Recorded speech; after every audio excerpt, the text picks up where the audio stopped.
Hello, everyone, and welcome to episode 14 of the Saturday Morning Gaming Show. It is January 17th, 2019, and I am your co-host, Thefatwizard, joined today by... Alamaxia. And Lobos. And today we're playing Diablo for the PC, and that was released in 1997. Actually, kind of funny, it was on January 3rd, so just at the start of the new year, or maybe late for 1996. But this game really introduced me to, I guess, point and clicks, or I should say it introduced everyone to those kind of point and click action RPG games. Now, I've played this back when I was in high school. Alamaxia, Lobos, did you two play this back in the day? I did for sure, but maybe once I beat it or something. I definitely played it a lot, but not as much as the second one. I played it back when I was about, I guess I was about 13, and I didn't progress too far into it. There was a certain boss that scared me and I uninstalled. By the way, we're going to be asking for some voice acting at a certain part in this video, and I bet you can guess what it is. But hold off on that until we get to there. Right now, we are just watching the intro, which, Blizzard, Blizzard, the developer of Diablo, they always had a really great cinematic department. And although it looks dated now, the Diablo intro it was really amazing back in the day. It's got this real gothic look. Dark lighting around the edges of the screens, and then you have this sort of almost like a red tint to everything, right? Kind of representing the Hellfire of Diablo himself. And what I love about the opening intro here is how it starts out just so calm and desolate, and then literally all hell breaks loose. Yeah, there's a crow pecking out an eye of like a fallen soldier, and it's like you said, it's one of these things where you're like, oh, a crow is eating something, and then the camera pans around, you're like, oh, it's eating someone's face. And what you said about it being very dark, like that's something that the newer Diablo has kind of moved away from. It's a little more arcadey and not as immersive as this one is, where you really feel the sense of dread as you enter each area, and the ambient music really makes it too. Yeah, and it's really cool to come back to this game after playing it. I play a lot of Diablo 3, and coming back to Diablo, I was like, oh wow, yeah, this was both graphically dark and just like thematically dark. And I just want to point out that we also just watched the intro to the Hellfire expansion. The Hellfire expansion is really kind of weird because it's technically a different game. Back in the day, a lot of times companies would release expansion packs and that would seamlessly integrate with the game itself. Hellfire was actually a different game. And I know, Alamaxia, you experienced that when you made a character in the original Diablo when we were playing this game, and then you tried to play Hellfire, and you're like, wait, what? My character doesn't transfer over? What? Yeah, so I played through it on just the normal mode, which did not have the Hellfire expansion included. Played through all of it, beat it, and I was like, all right, let's go do the Hellfire dungeons. And, well, I can't. So I Googled around and found that I could transfer my character over, like doing some save hacking, but I couldn't transfer any items, so I was basically this incredibly huge warrior that was naked, running around trying to find basic items, trying to quickly gear myself up to do those dungeons. Now, there are 3 classes in the original game. There's the warrior, the wizard. Is it wizard or sorcerer? I think it is wizard. It's a sorcerer. Oh, it is sorcerer. Okay. Yeah. And then there's the rogue, and then the 4th... Hellfire adds a monk class, and what's really interesting is there's actually like a bard class, and there's one other class that they played around with for the Hellfire expansion, but they didn't release it, so you actually have to kind of edit some files and you can play around. They still look like a normal character, but they have some unique abilities. I did not actually play with them, but I thought that was a really interesting little factoid there. Are they still packaged with the game, but you just have to, like you said, edit some things, or do you have to use like a third party? No, as I understand it, it's packaged with the Hellfire expansion. Neat. All you have to do is edit a INI file or something like that. Now I played the rogue. Lobos, I can almost guarantee you played the warrior, The right? warrior, which I kind of regret, but it was fun. Alamaxia, what did you play? I was warrior as well. Awesome. We'll talk about the pros and cons of that in a little bit. Right now, we're just kind of wandering around town. By the way, you go into Tristram, and it's got that real iconic music, right? Just kind of I can listen to that all day. A lonely guitar kind of strumming. It almost has like an echoey effect to it. It feels real kind of isolating but also peaceful. Yeah. And you come to this town. I'm not sure exactly why you came to this town. I almost think it was like you used to live here and then you returned or something like that. Do you folks remember like why you came to Tristram? I don't recall, but go ahead, Lobos. Oh, no, I was going to say probably the same thing you were, which is I don't know if there was any particular lore behind your character, but it seems like you're just like an adventurer kind of taking the call to action. Yeah, and you come here and you learn that the town is more or less cursed. You hear some talk about Lazarus is thrown out. And so there's also a dungeon that has kind of opened up. It's the catacombs, and you know that there's some villagers around. Kane in particular, he's a series mainstay. He's sort of the lore expert. And then you have who is the warrior or the weapons guy? Griswold, yeah. Again, he's a mainstay of the series, but he serves to help repair your weapons and sell you weapons. Then you have Adra, the warlock or the sorceress, and then a couple other characters that aren't super interesting. But you have a character named Wirt, and Wirt, he is sort of on the edge of town, but he will, for 50 gold, he'll show you what he wants to sell you, and it's sort of like rolling the dice. I did actually get a really nice bow out of it once. He sells them for quite a hefty fee. Did you folks find Wirt and try to barter with him at all? I found him. I loaded him up a few times, but all of his stuff was either way out of my price range early game, or by end game I already had better gear. So yeah. He seems like someone that's really good to hit mid game. Now, real quick, we did jump into the second level, and we are fighting the Butcher, and the Butcher is very iconic. Before we talk about him, though, we're all going to do our very best Butcher impersonations. I'll go first, then Lobos and Alamaxia, because it's such an iconic line there. So you open up the door, and to set up the scene, you open up the door here, and there's kind of bodies strewn all over, and the room's all bloody, and you hear, "Ah, fresh meat." All right, Lobos, your turn. Fresh meat. And Alamaxia. Fresh meat. All very good. And so that's one of the most terrifying things of this game, because there's really no build-up, right? You literally open the door and you hear that, and this hulking of a man with a huge butcher axe comes racing at you. And 13-year-old me screams and runs the other way. The funny thing is, he was too powerful for my character at that point, so I actually did run away down to level 3, and then I came back after I was a little bit stronger.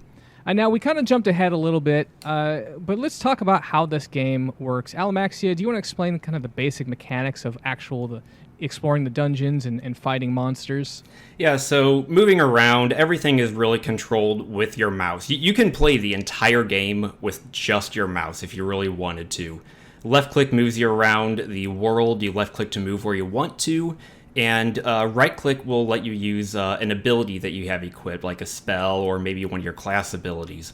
But left click is also how you just interact with the townspeople, you interact with menus, you interact with chests, sarcophagi, doors, and enemies. You left click to attack an enemy. And in later Diablo games, you can just click and hold to continuously attack, but this one, you have to click every single time you want to attack. And with some weapons, it's kind of interesting to figure out what's that sweet spot for that click timing to make sure that you're attacking as quickly as possible.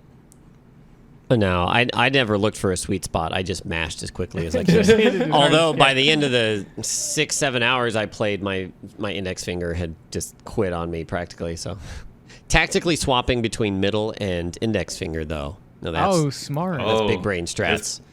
There's pro moves. This is one of those games where you always hear about like the Nintendo thumb or the Nintendo figure, Yeah. and this is the Diablo finger for PC players. Now, again, we did go back up to level 2 because we went down to level 3 of the catacombs, and we then killed the butcher, and then we encountered another boss, which was King Leoric. Well, it is King Leoric, but they just call him Skeleton King, and I bet Lobos, you could probably really appreciate this character here with the giant two-handed sword, right? Heck yeah. That's That's me. That's me in like 60 years. That'll be me. This massive skeleton. He's probably about 1.5 size of the character, and he's got some armor on and just this massive two-handed sword.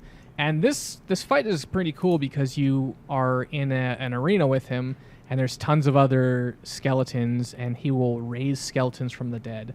And so you have to deal with, you can decide if you want to just try to deal with him, deal with the skeletons and then him, or just, run around and try to kite the skeletons until you clean them up there. Now, was he in all of the playthroughs? Because I thought I know that the quests kind of have different. There's ones that will load and ones that won't load in your playthrough, and I actually didn't come across him. It is a separate area, so it's a side area. It's not one of the levels of the catacomb. I want to say it's like some sort of. I call it the Bone Zone. Bone Zone, yeah. It's like Skeleton Alley. I don't remember what it's called, but yeah. Actually, I think it was called Bone Chamber or something like that. Oh yeah, maybe. Something like that. So, so it is kind of a side thing. I did go there, but I don't think I explored it fully, and so I never encountered the Skeleton King on my playthrough. But I think he probably was there. I want to talk a little bit more about the gameplay here. So this is a randomly generated dungeon, and so there are a lot of, especially when you play multiplayer, a lot of it was you go into a dungeon and the architecture kind of looks the same. You can see the building blocks they're kind of placing together there. But yeah, it does give you a new experience each time, so you're not running through the same visuals, exact same visuals each time. And so I can appreciate that. And that's something that, of course, the Diablo series has continued to improve on. But the structure of the game is that there are essentially 4 dungeons, and each of those dungeons has 4 levels. So, like, for instance, the catacombs, you go from level 1 through 4, and then once you go to level 5, you actually arrive at the caves, and so on and so forth until you get down to hell itself.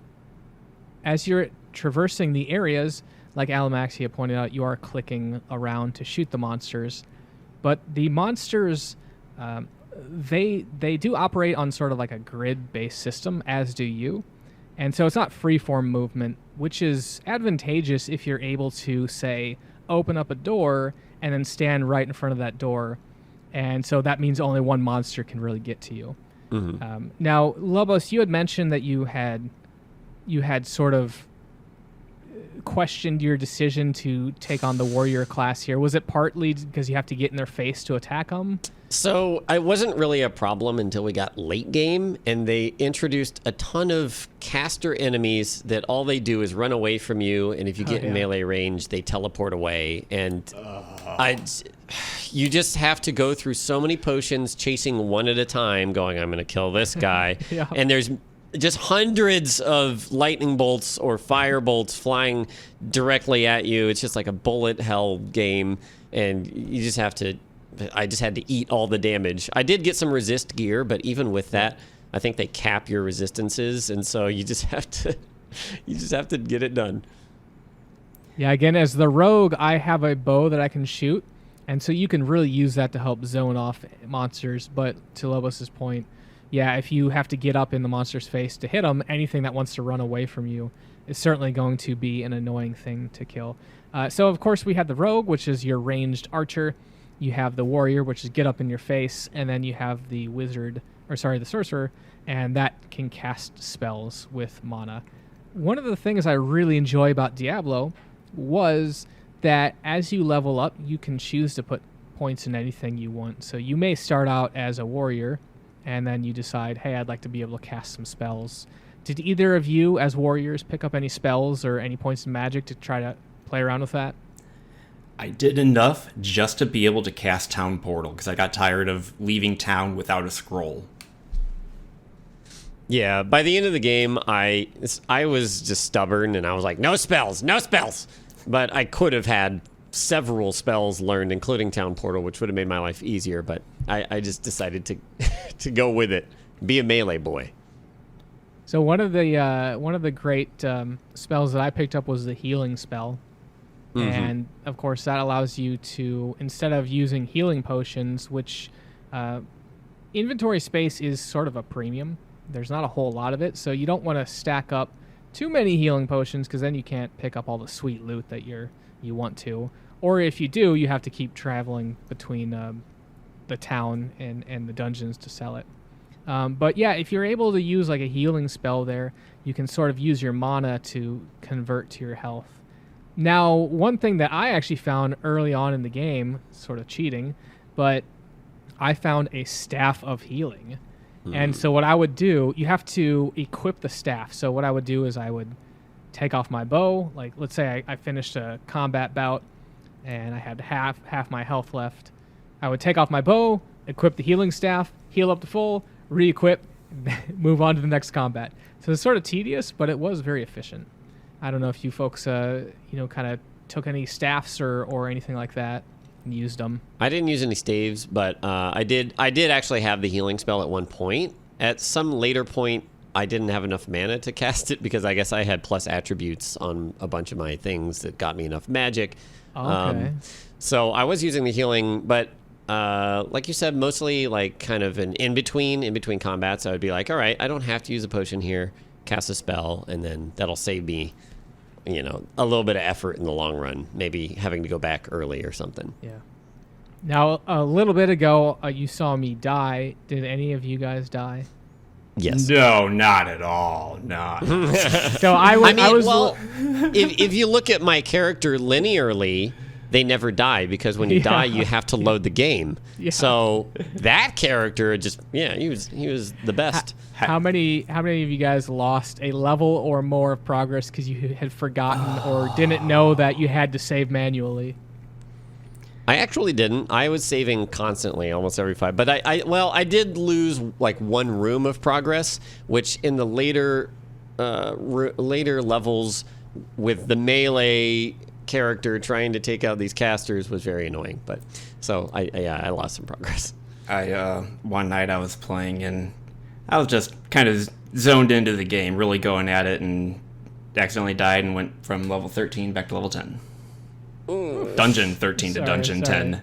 So that was a bit of a grind back. But what I did notice was that the game, it seemed to kind of generate things ahead of time. So the rest of the dungeon that I went back through ended up being the same thing that I just went through. So it was like I kind of knew where enemies were, where the good treasure was. Yeah, that was actually a real big surprise for me because, Diablo 2 and Diablo 3, everything's sort of random. So if you die or you leave your game and go join another one, it will respawn the content for you and kind of randomize it. And that works that way as well in multiplayer in Diablo. But what I was surprised on is this really felt more like a traditional single-player RPG in that it generates the dungeon. That's your dungeon for the playthrough. All the items are going to be spawned in the same spot. So yeah, if you die, you're like, well, I know that I could get this really cool battle axe over here, and you get it. And so, and then if you die, like I said, that's game over. That's it. Game over. There's no respawning. There's no dropping gold and picking it back up. Again, right. At least in single player. Multiplayer was a different beast there. But yeah, that really caught me off guard in being so used to the current Diablos. I was like, yeah, that's kind of cool. Yeah. So one thing else I want to talk about a little bit is the different magical spells, because there's actually a ton of different magical spells, and I just want to talk about a couple of them because some of them are very fun. So we talked a little bit about heal. That's really great. That will just heal you. There's also a Guardian, which is this three-headed dragon, three-headed hydra that pops out of the ground, and that will shoot fireballs. That one's cool. One of my favorites is Firewall. As Classic. you can see, I just cast that here. One of the great applications of Firewall, I mentioned earlier, you can zone off enemies. So let's say you open a door and then you stand in front of it, and then you cast Firewall. And so all the enemies waiting patiently to come out, meet you outside the door, just eating that firewall damage. And so that's really cool. And then you've got things like lightning that can just go. It's a damage that goes in a straight line. You have things like there's like a mana shield, so instead of taking damage from your health, you take it from your mana. So there's a bunch of other different spells, but that's a good vertical or vertical slice of your types of magic that you can use. I think the intent of my character was I wanted to be sort of a hybrid archer and magic user. But what I found is magic doesn't really do that much damage unless you really buy the separate books to upgrade the spells. Sure. There is some utility, though. And I wanted to mention at some point about like the Diablo 1 speedrun, because the speedrun, I think the fastest I've seen is like 3 minutes or something like that. And the way that it works is that when I've seen it is the generation of levels is based off your system clock. So if you set, I don't know if you just modify the save file so that it's the way that it is, all of the level entrances are basically right next to the exits. Or as you descend, there's the next level right there. Boom. And you also manage a way to like underflow your mana so that you basically have infinite mana, and then you get teleport awesome. And you're just teleporting everywhere. And I think you do the same with your health, maybe, so you're just immune and you just nice. You teleport everywhere, get like a certain weapon, and it gives you a spell, and then you just mash it on Diablo, and that's it. That's beautiful. I actually did see a speedrunner, and it was really interesting to watch because he was running a different category. It looked like there was multiple different categories, but he actually had some descriptions going on about what he was doing. And I noticed like he was going through and he wasn't leveling up his character, and he was level 1 for like 2 or 3 dungeons. I was like, what's going on? And inside of the little info blurb, it was like, there's a bunch of like branching things that could happen where it's like, if I find, I think it was like a firewall book, then I'm going to level and put all my stuff into magic. But if you don't find the firewall by like level 4, then you have to spec a different route. So I thought that was really cool to have cool. to change your playstyle based on the items that have been given to you. Yeah. Oh, we didn't really talk about how the loot system works either, because there's which is common today, I suppose, but there's base items like longsword, and then there are a bunch of different modifiers like plus chance to hit, plus damage, plus stats, plus a lot of things. And so the stuff that drops will have any configuration of those dependent on the quality, which there's just blue quality and unique, right? Outside of common items, I believe. Yeah, that's right. And so, like on my playthrough, when I killed the Butcher, he dropped his unique Butcher's Cleaver weapon, which was a big two-handed axe and gave a ton of strength and had a ton of damage. But I don't think he necessarily drops that every time, right? I don't know. Did you guys? I think he does. I think he does because it was actually called like Butcher's Axe or something like that. And I think when you kill Leoric, you get like Leoric's crown. So I am pretty sure, at least in the single-player stuff, I'm pretty sure that stuff is scripted to dole out their rewards at that cadence. Well, in any case, there are uniques that could drop that would be really good, but might not on your playthrough. So when you get that unique drop, you're really excited, especially if it's something that is for your class, and that's kind of an exciting part of the whole Diablo experience, in my opinion. I was really surprised at the variety of loot that they had. They had all these little different modifiers, and they could roll different ways. But even with the number of unique items they had, it was, for a game from 96, it's impressive what they were able to do. Yeah, yeah, and a lot of those, they're not as exciting as the Diablo 3 stuff, right? Because like Diablo 3 is like every time you kill a monster, you shoot a fireball or whatever. These things are mostly like you get plus health or plus damage or plus resistances. But yeah, it's still very exciting, and I still remember for those that were really deep into to Diablo, will remember Godly Plate of the Whale. That was the definitive thing you wanted.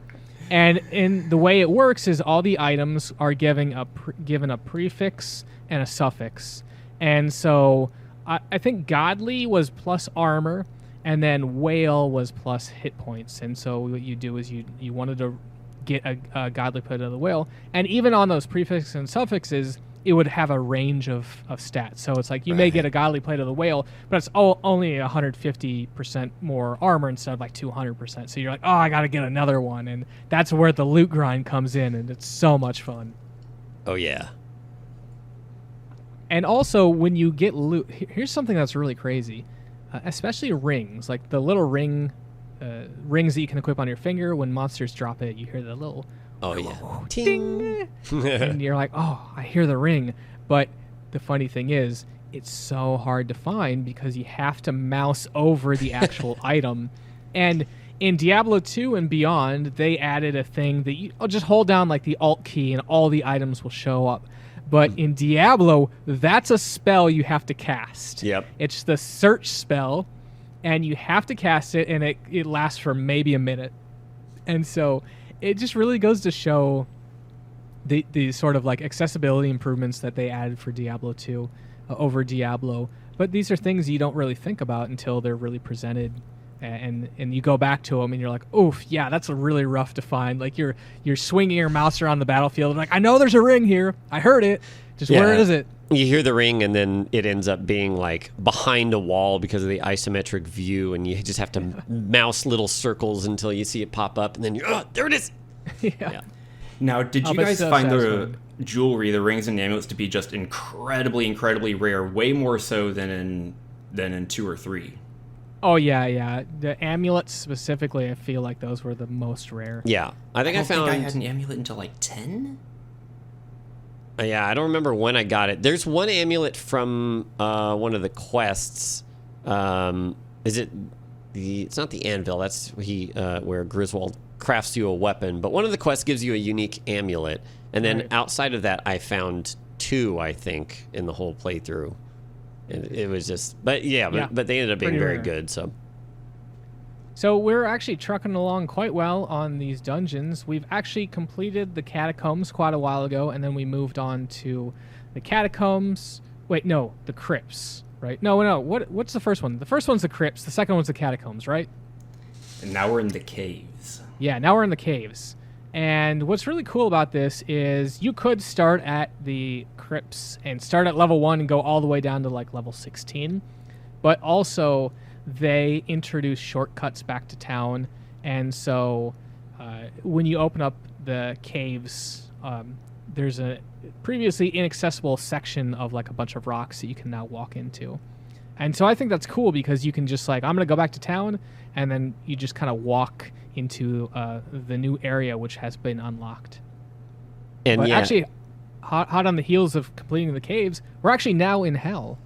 Oh right, yeah. And I was gonna mention that you might be on you can know for sure that at the beginning of each like subsection of the entire dungeon, that the shortcut is on the first level of it. So like the 5th level, 9th level, and 13th level, I think all have shortcuts. And you might be on like level 12, about to get to 13, and be out of heals and just say, well, I could just book it and try and find. And I tried a couple times to get that shortcut. It worked once, but most of the times I just... So you save scum your way through that?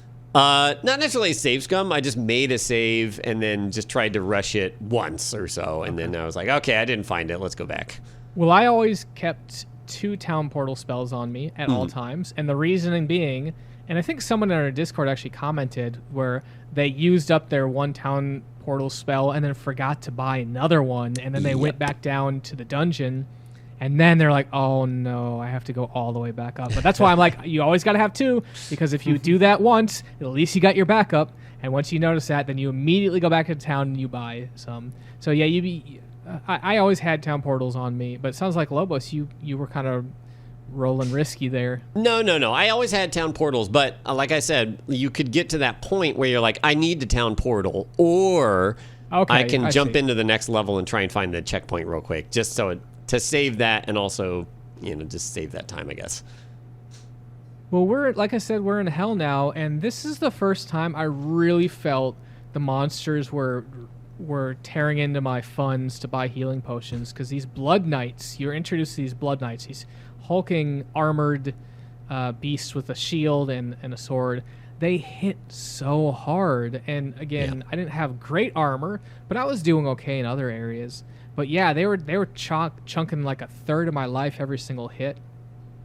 Yeah, they hit very hard even on my warrior, and the problem when I got down there was that my accuracy was too low, so I would swing at them 10 times and maybe not even hit them once. And when you're surrounded by enemies and you're blocking, which interrupts your attack, and you're getting flinched from them attacking you, you just in order to clear the initial group of mobs, I had to use all of my heal pots, and I said I can't do this.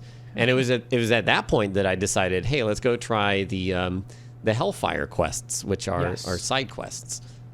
That is absolutely, and I was commenting people in the Discord. My suggested route was complete the caves, then do the first 4 Hellfire quests, and then come back and do Hell, and then do the last 4. Is that kind of what you did, Lobos, or did you complete the Hellfire before? So I went back to Hell. I completed the first Hellfire quest, jumped into the second one, and got to floor 3, I think, before I decided, let's go back and we'll have a much easier time in the base game. And I ended up not actually returning to Hellfire, so I didn't complete it in time, but I wanted to make sure that I got a kill on Diablo. Awesome. Yeah, and actually, I wanted to talk about, because these Blood Knights are very dangerous and they're taking a lot of my health potions, this is a real concern where if you haven't been stockpiling funds and gold and stuff like that, you could get to a situation where you can't level up anymore because there are no more enemies to kill because monsters don't respawn. Right. And you can no longer repair your weapons or afford health potions because you've used all your gold. So yeah, you actually can get to a spot where it's just too difficult to progress. You have to be very aggressive in kind of like spending your resources, but it's a possibility. Yeah, no, totally. And I never even really considered that, but I could see that very easily happening if you just pull a couple of wrong moves or don't have any backup, enemies to kill or whatever. Yeah, as we go in and out of town, you'll see that I've got a huge stash of gold just sitting near the town portal entrance. And I do that because every 5,000 gold actually takes up a piece of inventory. And there's no reason to have gold inside the dungeon. So you basically go to town, sell all your stuff, throw all your gold on the floor. Yep. I did the exact same, just right in front of Griswold because that's where I was going to need it. And I got to the point. Trust Tristram. Yeah, right. Yeah, they know you're fighting for them. There's no players jumping into your game to steal your money and then logging off, right? But yeah, it's one of these things where it's like there wasn't a stash, there's no chest, so if you wanted to keep items, you just threw by the time I finished the game, my town looked like this post-apocalyptic landfill of just like staves and swords and gold and health potions just thrown all over the town. Oh man, nice. And towards the end, I got a little concerned because I almost ran into a situation you were talking about, describing, because there were a couple of very good pieces on Griswold. And Griswold throughout the game, unlike some RPGs these days, like the vendors will have gear, but you pretty much never buy it. Griswold can get some really good gear, and I ended up spending a lot on his gear.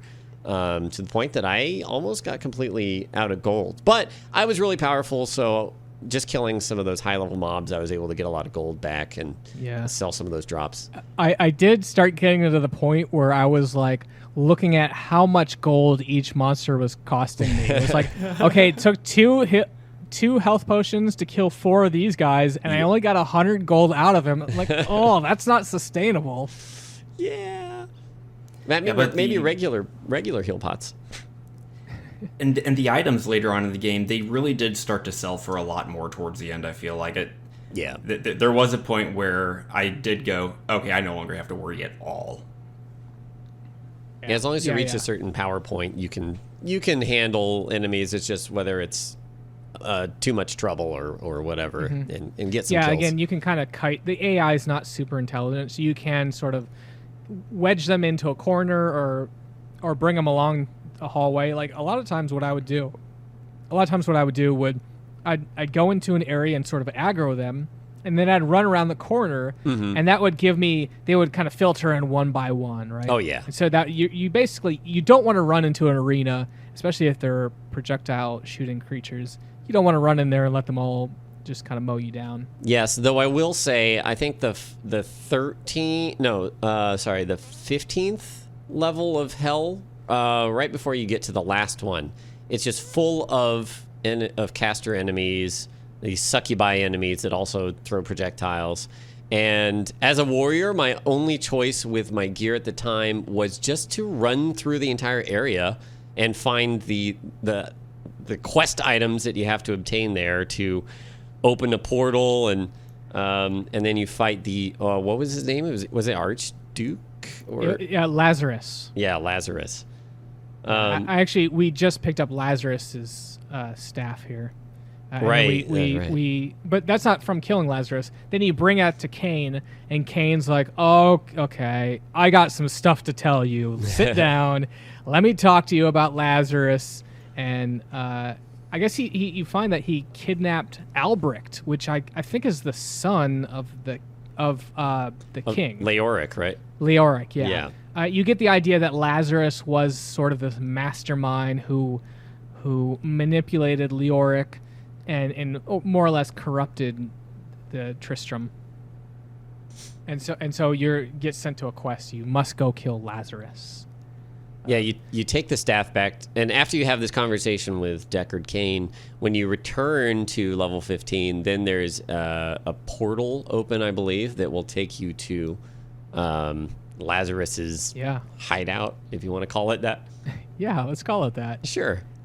And that's real difficult because you'll get spawned in, and basically there's tons of people that want to shoot fireballs. Not fireballs, but they're these energy stars that are coming your way.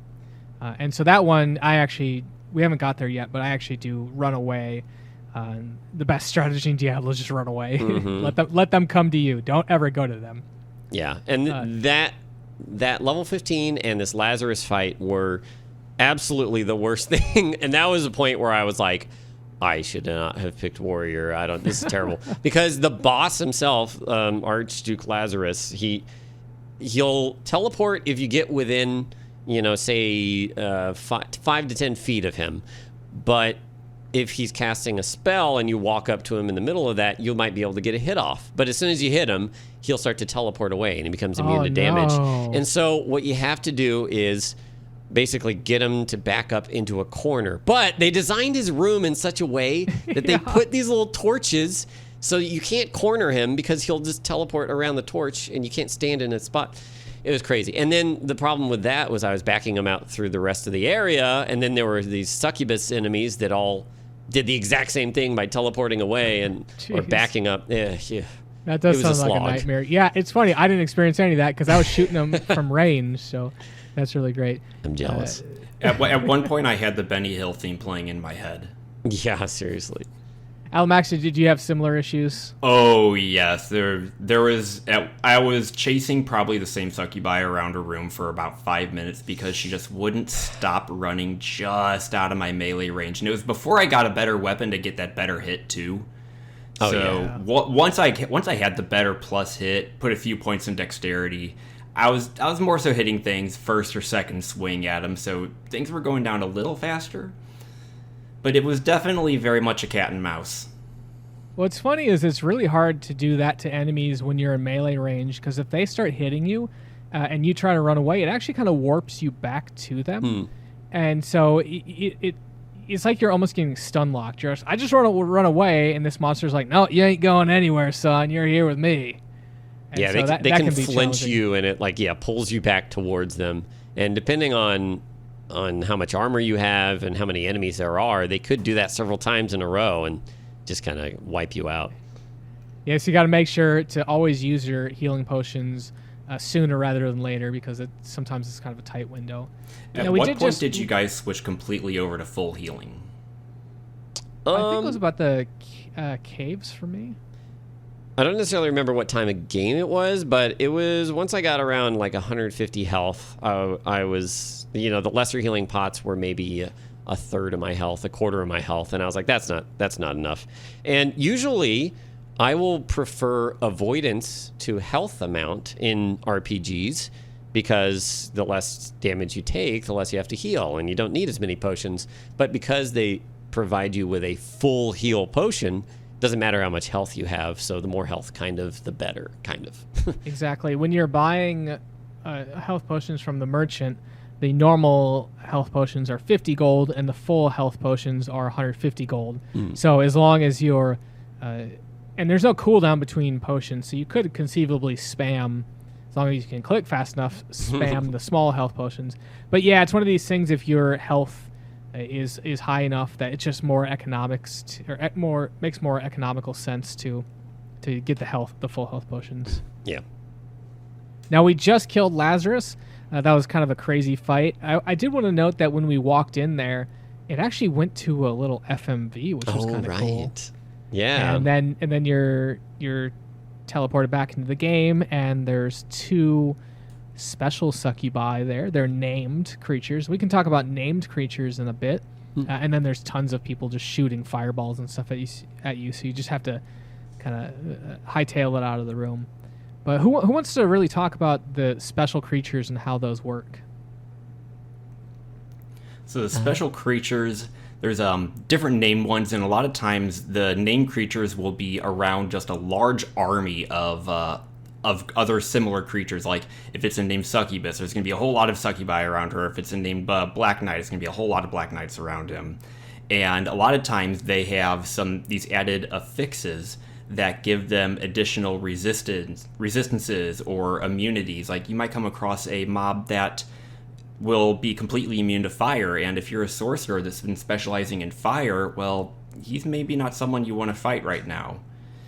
But they will also often be a lot stronger, have a lot more HP, a lot more damage come out of them, but the loot that comes out of them is also proportional.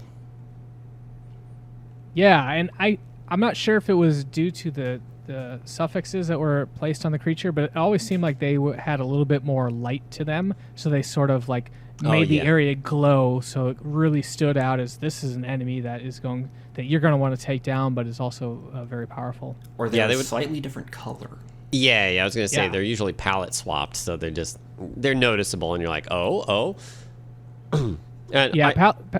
Palette swapping is something they do very often with the monsters. When you first enter Hell, you're introduced to the succubi, and it starts out, I believe, like a red one, and it's called just like a fire succubus or something like that. And then you go on to the next level, and then it's a blue one. It looks exact same except for it's blue, and it's called like the Snow Queen. And so they certainly get a lot of usage out of the same creature, and just kind of palette swap those or change the names of them.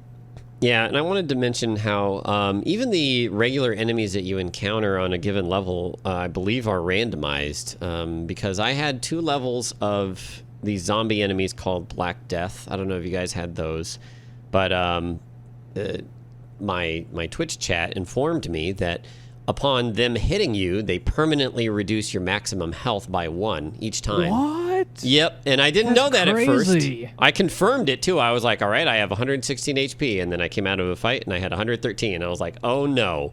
So, especially as a warrior, it was. I did my best to avoid them and only fight them one at a time and stun lock them, and overall it didn't affect me too much. But if you don't know that, you could come out of a fight and suddenly you got half as much HP, and that's just luck of the draw of whether or not those enemies spawn. Man, that's absolutely brutal. And there's no way to regain that health, right? Yeah, not without leveling, but it keeps getting harder to level like any RPG the more levels you have, so. Now, speaking of permanent stat losses, did you guys come across any of the shrines that give you permanent stat losses? I believe I did. I remember back when I played this, I would have a printout sheet saying what each of the shrines do, because you'll find a shrine that says something like Holy Shrine. You're like, great. And then you click on it, and it'll have some archaic thing like power at the strength of health or something. Right. Or like wisdom grants experience or something. And it was always very hard to tell, like, what is that actually doing? But yeah, I'm sure I must have clicked on one or two of them. Yeah, because there were some that I found that would increase like your firebolt by +2, but also decrease your maximum mana by 10%. Oh. Whoa. Huh. So we're actually fighting the big beastie himself, the Dark Lord Diablo, and my strategy for this one, because his attacks are so fast, he melees you quickly, he does this Inferno spell, he shoots fireballs at you. My strategy, go to town, buy a full inventory of healing potions, and just tank him. And it worked, but I think I used all my healing potions. Alamaxia, did you... Well, I guess, Lobos, you also killed the Dark Lord here. How did you both deal with them? Well, again, this final 16th level was full of these Black Knights, as well as a lot of these, I think they're advocates or the spellcasters that make it really annoying as a melee. So what I did was completely ignore all the spellcasters, and you have to hit these switches in various rooms in order to eventually summon Diablo. So I just ran through, hit the switches, and then once I found where Diablo actually was, I had to run back to town to refill on health potions several times. Once I found him, I just aggroed him and then kited him back to kind of the open middle hall area, kill all the knights that I can, and then I just got Diablo solo, and yeah, I just tank and spaked him at that point, and it wasn't bad because I had plenty of armor and enough accuracy and everything. Similar thing for me. I was fortunate to find an amulet that gave me just a ton of fire resist. So when I fought Diablo, I actually had max fire resist. It said max down in the little spot instead of a %. So his Inferno was doing almost no damage, and it was just stand up straight against him, and I think I went through 7 healing potions. Okay, so I went through almost entire backpack. So you guys were both much more suited for that fight. I also had backpacks full. I had, for Diablo himself, it wasn't bad, but having to run through those rooms, I just had to keep... I was opening my inventory and dragging my health potions onto the bar while I was running away from things, and just... Yeah, it was the rooms leading up were just loads and loads, and constantly going back to Tristram to get more loads of healing potions. Yeah, by the end, I was pretty much broke. But you do kill Diablo, and you are treated to a nice FMV, and the Diablo is laying on the ground, and you see the soul... Is it the soul stone or soul shard or something like that? The soul stone, yeah. Soul stone that is inside of... It's like a crystalline thing inside of the head of Diablo, and you rip it out, and Diablo transforms into a little child with a huge hole in his head. I guess that's Albric. And then you, for whatever reason, shove the thing into your head. Actually, there is a reason. Yeah. Well, I was confused as I saw that. People were like, "That's you." I was like, "Oh, I guess who is this guy?" And they were like, "That's you." And I was like, "That's me, the character?" But apparently, in order to like seal away Diablo, you had to do that and shove it into yourself. But who knows how long that would last? Yeah, it lasts until Diablo 2 because Diablo gets... I'm sorry, spoilers. No! Yeah, your character wasn't as strong as you thought it would be.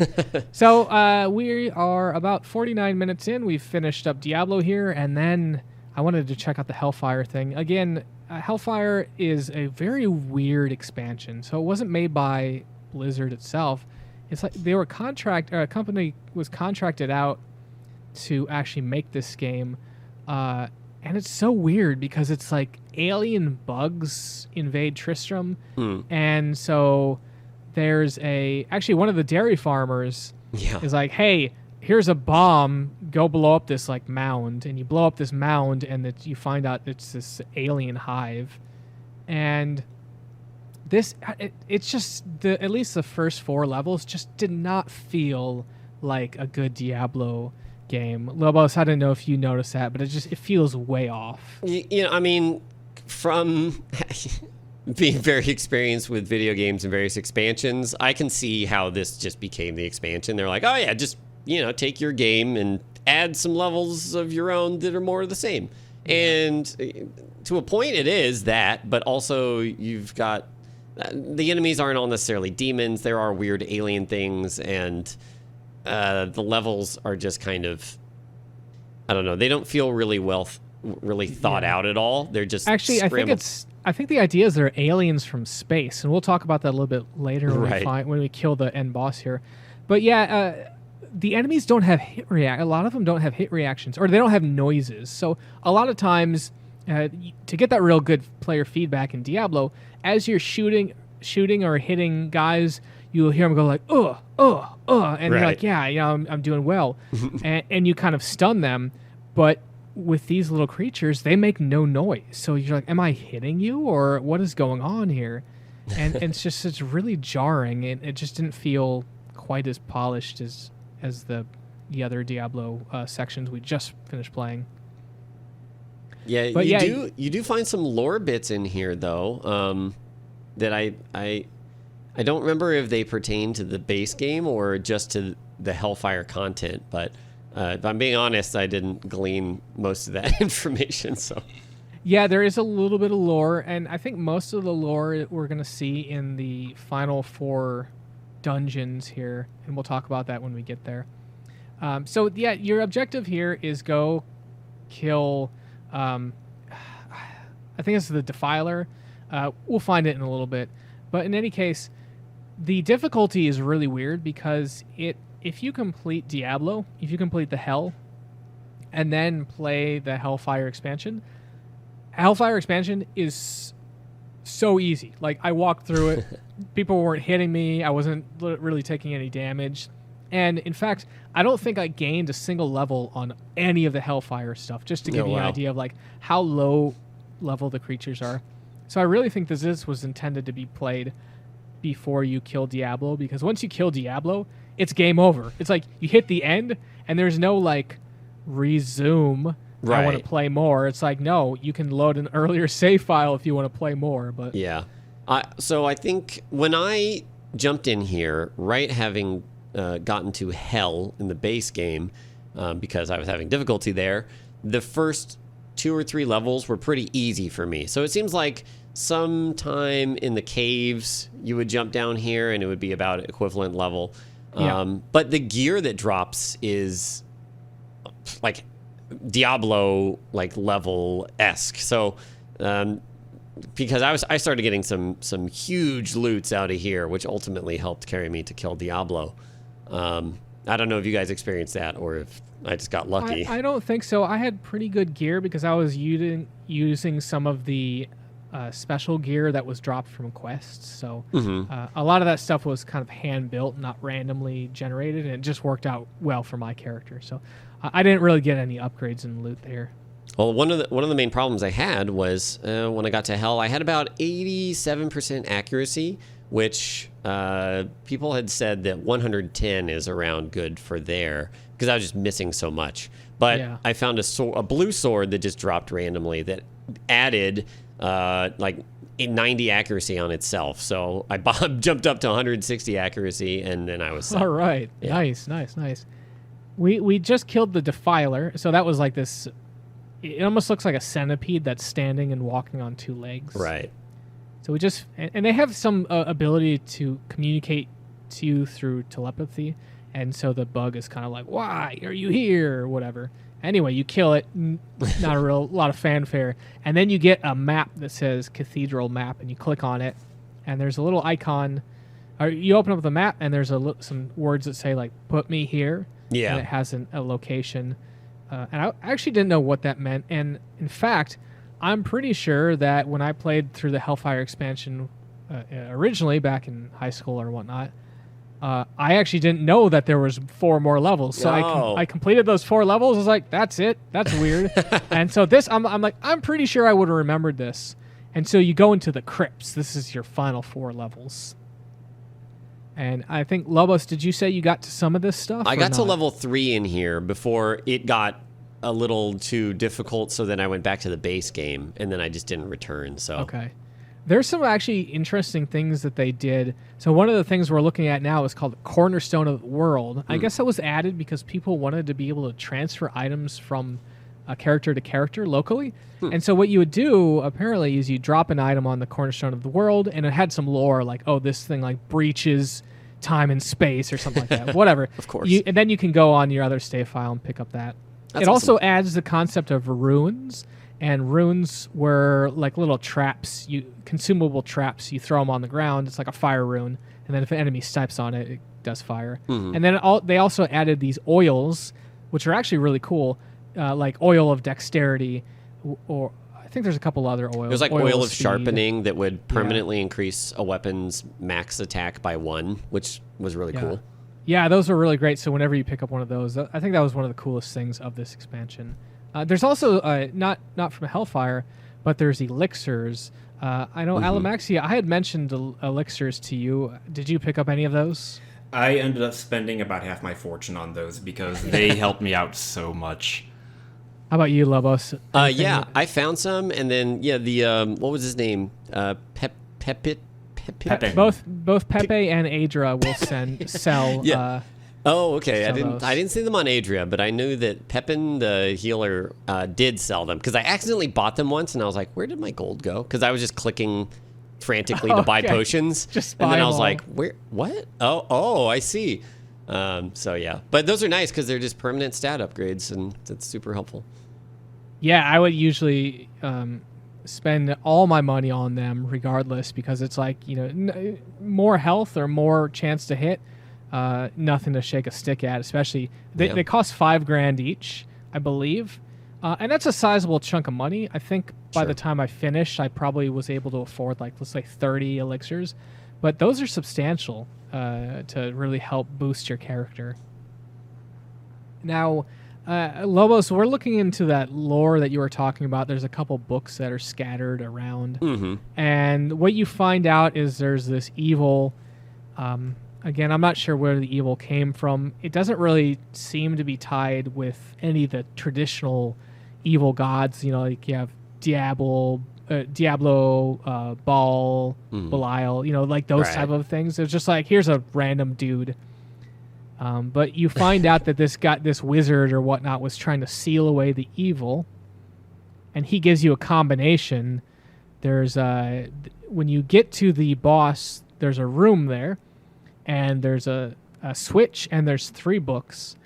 And if you pick up all these scroll fragments, there's 3 of them throughout the level. If you pick them all up, they assemble into a scroll, and it says, "Don't flip the switch. That's a fool's errand. Idiots that do that die." And so he's like, what you got to do is to make them less powerful, you have to, like, open these books and recite the phrase correctly. So you have to kind of, like, figure out what the phrase is, and once you do that, I guess it weakens him. I'm not sure how much it weakens him. But I think that people have said that it's more or less the difficulty of Diablo, so probably not too difficult to kill. And the last thing I'll really say about the dungeon design here, again, the hives, which was the first 4 dungeons, they didn't really feel like they were constructed like. When you look at it, it's like, this doesn't seem like a Diablo level. They're short hallways. It wasn't great. But when you get to the crypts, which are the other 4, it's a lot more that traditional. You have, like, those long hallways with doors and stuff like that. And so, oddly enough, the crypts actually felt closer to the original Diablo than the hives. It almost seemed like there was 2 different developers working on each of them. And who knows, maybe there was different developers working on them, or different designers and programmers, because one feels pretty good and one is like, oh, no, this is actually pretty bad. Yeah, well, what I was thinking is that the kind of the alien hive design reminded me of in Diablo 2, Act 2, in the desert, you go into these, like, very narrow spaces where there's like a bunch of like bugs and stuff, and so it almost kind of seemed intentional, I suppose, to make it that sort of less organized, more chaotic living space for the aliens, if you will. Yeah. I think if I remember reading right, those bugs and stuff are not canonically part of. So the bugs in Diablo 1 Hellfire were not canonically part of the Diablo universe, Sure. although they did utilize that idea of like that bug and those locust swarms to actually then make those things that you're talking about Diablo 2, and then we see in Diablo 3 as well. Oh, nice. So we're approaching that last section there I was talking about with the 3 books here. Yeah. And they have little passages on them that are written in Latin, like one-sentence passages. I'm not really sure how you were supposed to figure out the ordering. Again, there's only 3 books, so there's only 6 different combinations to read the books in, and I managed to do it on my second try. Nice. And then the guy kind of comes out here, and his name, we're going to figure it out here in just a second once the doors open up. His name is, I think it's like Oh my. Nakrul. Oh yeah, Nakrul. So it's Nakrul. And he kind of just looks like Diablo. But I take him down and probably, what was that, 10 seconds, would you say? Yeah, like 6 shots and he died.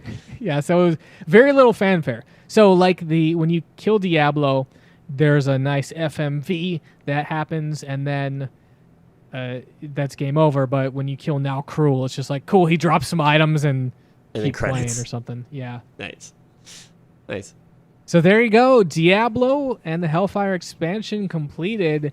Gents, what did you think about this game? Did you enjoy your time back with it? I very, very much enjoyed my time. And for me, having never completed Diablo 1, but played Diablo 2 way, way too much, same with Diablo 3, it was really neat to see where the game really came from, not only from a design standpoint, but a lore standpoint. There were a few items that I came across in Diablo 1, like Adria talked about the black mushroom, and the black mushroom is an item you have to get in Diablo 3 to get the staff to take you to Whimsyshire. So it was a fun just lore item connection between these games. And I'm like, oh, that's where that came from. Yeah. Awesome. How about you, Lobos? Yeah, I love jumping back into Diablo 1. It's definitely simpler, but it's very much the Diablo 2 like gameplay. So like it's very easy to jump in and go, okay, yeah, I know what I'm doing. But it especially playing it single player, it was very. I felt more immersed in this than like any of the other Diablos that I had played recently. I don't know if it was just the atmosphere or what, but the music is very, brooding, and you're kind of wondering if there's stuff around the corner. They did a very good job of setting up that environment. Yeah, there's certainly less of like rushing in to beat everyone else to be able to actually kill monsters. Right, yeah. Yeah. Awesome. Well, I'm glad you guys both enjoyed it. I certainly enjoyed it. I enjoyed it just as much as all the other ones. So it was a fun little trip back. So yeah, that's Diablo. I want to thank Lobos and Alamaxia for playing it, along with everyone else that got a chance to play it and send in their submissions. But before we talk about that, we wanted to give a special shout out to all of our Patreon members for supporting this episode and others. The funds we get from that go to helping everyone get the game and being able to play that. So really appreciate your support on there. And if you like the podcast here, I urge you to go on over to patreon.com/Saturday Morning Gaming Show if you want to throw us a couple bucks and help out the show and keep it running. There is a really cool goal at 25 Patreon members. We're going to be checking out Earthbound. I've never played that, but we're going to do like a 2-hour episode on that because as I understand it, Earthbound is crazy. It goes some places, and it's a very long game. So I think that's to be a really cool reward if we're able to hit there. And next up, we can chat about the Hall of Heroes. Let's try that one again because I kind of cut you off. Let's try that sorry. again, Alamaxia. Next up, let's chat about the Hall of Heroes. That's right. The Hall of Heroes is a chance to be recognized for playing the games alongside us. Each episode, simply play and beat the game. Then take a snap of the credit screen along with your name somewhere nearby. Upload it to Imager and shoot a link over to SaturdayMorningGamingShow@gmail.com. But let's go over the Hall of Heroes entrance for Diablo. All right, fantastic. Well, this is the part where I'll do the Hall of Heroes. I don't have that ready right now, so I'll just splice this in later. Oh, okay. So we'll just skip this bit, and then we'll start up with Alamaxia. So what game are we going to play next? Well, I'm really excited about this one, folks, because there was a time where this individual was not the laughingstock of the game industry. He was, okay, maybe he was, but it was all in good spirit. He was a no-nonsense, muscular brute with a crew cut that's just really angry that those aliens shot up his ride. I'm talking about... What am I talking about? Duke Nukem. Yeah. Duke Nukem 3D. It's a real fun game. So we are playing... If you do want to play the Duke Nukem game with us, as well, there is a thing on Steam. I think it's called Duke Nukem World Tour. Is that right, Lobos? Yeah, it's like something 20th anniversary World Tour. Yeah. And we are actually only covering the ones that were basically out in the 90s. So there are actually 5 episodes with the one on Steam, but we're only going to be playing the first 4. So I think the last one, episode number 4, is called The Birth. So while I recommend you check out all the episodes, no need to complete episode 5 if you want full points for the Hall of Heroes. Well, sadly, we have reached the end credits of this episode, and we really wanted to thank everyone for listening to us on the podcast. Our podcast releases monthly, so be sure to follow and subscribe to the podcast on iTunes, Google, or whatever your choice of platform is. And if you have any feedback, we'd love to hear from you. Shoot us an email at SaturdayMorningGamingShow@gmail.com. Or follow us on Twitter at SaturdayMGaming. And a special shout out to TechnoAxe for much of the music this episode. For Saturday Morning Gaming, I'm Alamaxia. I'm Lobos. And I'm the Thefatwizard. We'll see you on February 2nd with Duke Nukem 3D.